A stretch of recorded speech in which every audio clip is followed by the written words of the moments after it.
Hello there. I am Sensei Victoria Whitfield, your business Reiki master. It's my joy to help empathic entrepreneurs like you get and stay grounded and clear in mind, body, and business. Welcome back to another installment of your weekly love letters from the dojo at naturalintuition.com and my blog, victoriawhitfield.com. These are your sources for channeled holistic stress management techniques and guidance for developing your natural intuition and your abundant business lifestyle.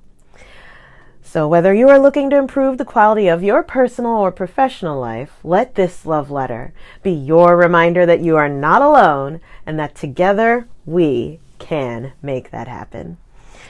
So we are beginning a new series of the love letters called Making Room.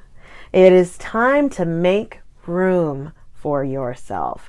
And as always in a new series, we discuss why we are making room for you. And then in the following weeks, we're going to be covering making room for yourself physically, mentally, emotionally, and then finally spiritually. So, why it's time to make room for you is because you have been asking for your next level, asking for that next vision and an increase, right? Perhaps you have been praying for your territory to be enlarged, maybe in life, maybe in business. Maybe you've been asking for more clients, more love and romance, more health, more play and enjoyment.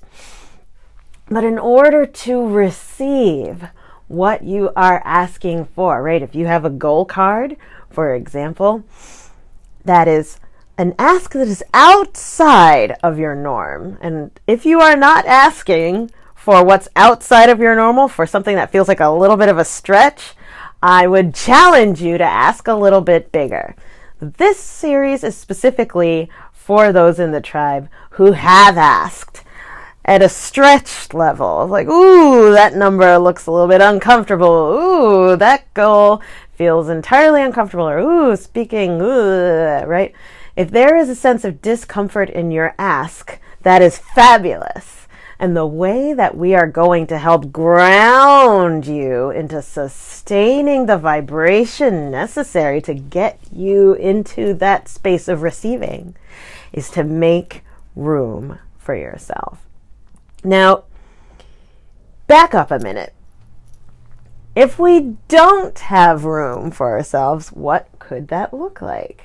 It could look like a schedule that is so jam-packed that there is absolutely no way to go out for friends, flirting, fun, and rest. There's just downtime is just catch up on all the other work stuff time. Does that sound a little bit familiar? There's no room for you in your schedule. Another way that can look like is in your space. Perhaps with all of your responsibilities to your spouse, to your kids, right, or to your coworkers and employees, there's so much stuff in the actual space where you are that there's no room for your own expression. You're constantly making sure that everyone else is comfortable or managing everybody else's stuff.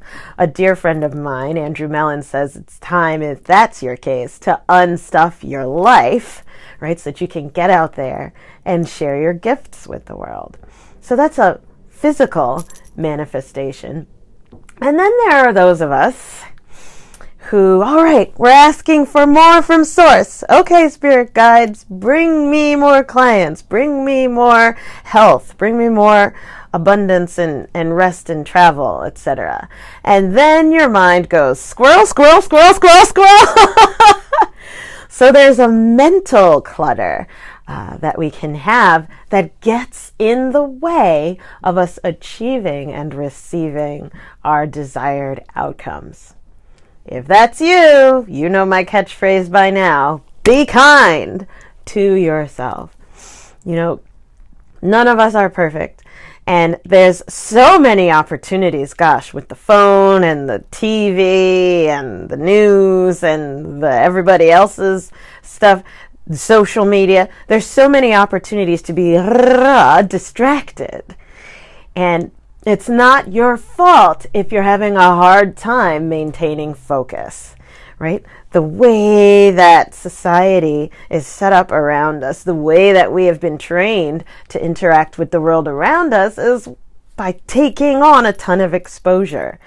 And if you are ready, seriously ready to receive that next manifestation that you have asked for, if you are serious about changing the circumstances around you, you have got to be able to focus mentally, socially, right? And physically. And the way that you're going to do that is by making room. So this week in particular, my guides are saying that in order to begin making room, begin with why. I would love to hear from you. Go ahead, send me an email back at team@victoriawhitfield.com.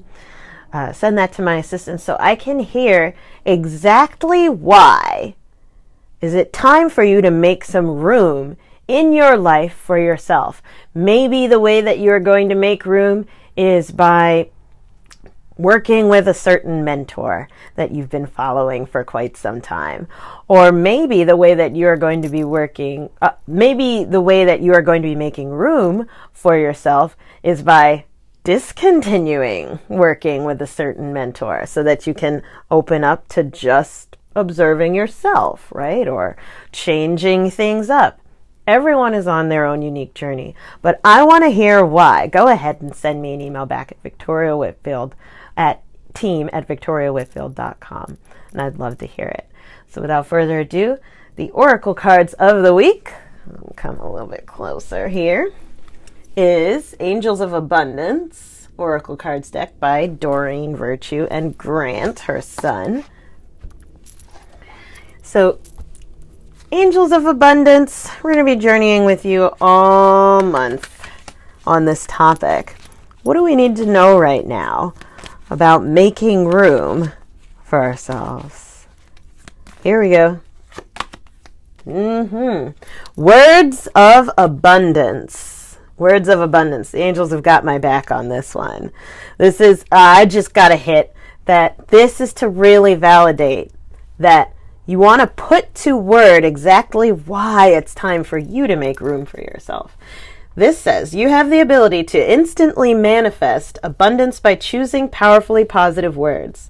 Always describe your own and the world's economic situation in loving and optimistic terms, and that is what you attract for yourself and others. So this is where we're going to leave off this week, is that how you describe your situation right now, the situation that you desire to shift and change, is extremely important because the words that you use shape your reality. We want you using positive, spacious, empowering words to describe what you are creating, right, in your current life circumstance. So again, send it to me. I can't wait to hear it. So make sure you subscribe on YouTube so that you get these love letters first every week. And let's get to it. Mwah! I'll see you in the next one. Bye for now.